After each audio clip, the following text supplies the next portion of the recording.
rocher, la lumière est mon sauveur. Je ne crains rien. Il est mon rempart et mon ferme soutien. De qui pourrais-je avoir peur? Shalom. Nous avons aujourd'hui la croquette biblique numéro 276, tirée de Job au chapitre 31, du verset 13 au verset 15. Il y est écrit: si j'ai méprisé le droit de mon serviteur ou de ma servante lorsqu'ils étaient en contestation avec moi, qu'ai-je à faire quand Dieu se lève? Qu'ai-je à répondre quand il châtie? Celui qui m'a créé dans le ventre de ma mère ne l'a-t-il pas créé? Le même Dieu ne nous a-t-il pas formés dans son sein maternel?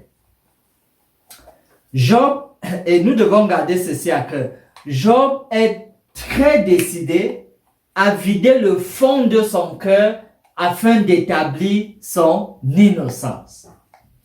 Il le fait sur la base des péchés qu'il a évités. Ici précisément, il insiste sur le fait que le traitement qu'il apportait à ses serviteurs, ses servantes, était un traitement équitable. Pourquoi?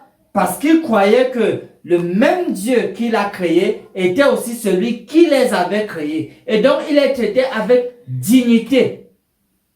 Il se réfère à cet aspect-là.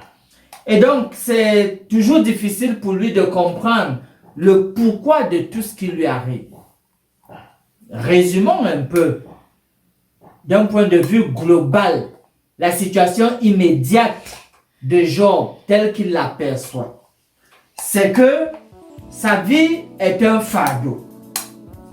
C'est que il se plaint devant Dieu de ne pouvoir comprendre le pourquoi.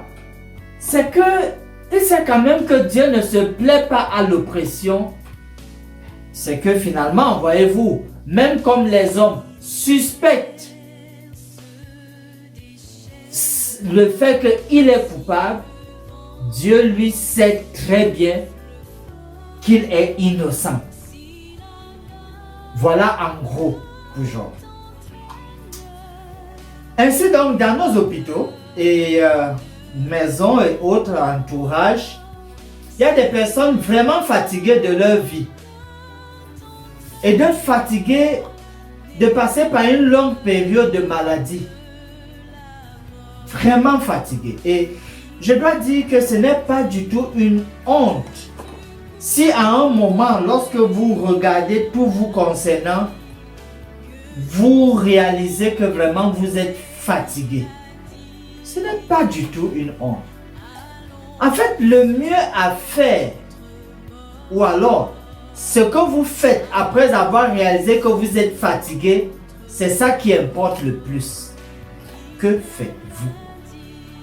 Je suggère, en guise de promesse, tel que Matthieu 11, 28 le déclare: venez à moi, vous tous qui êtes fatigués et chargés, et je vous donnerai du repos.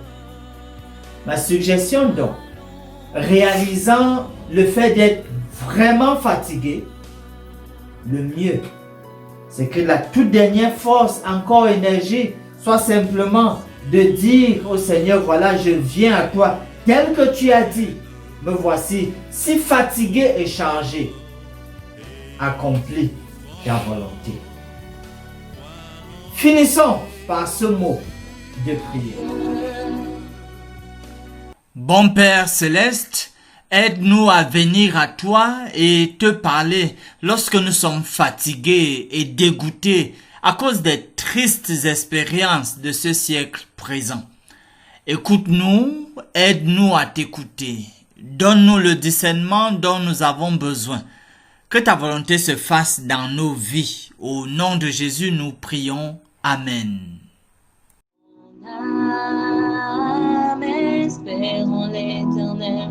Mon âme espère en l'Éternel. Qu'un chant ciel, qu'un chant s'élève au Dieu du ciel,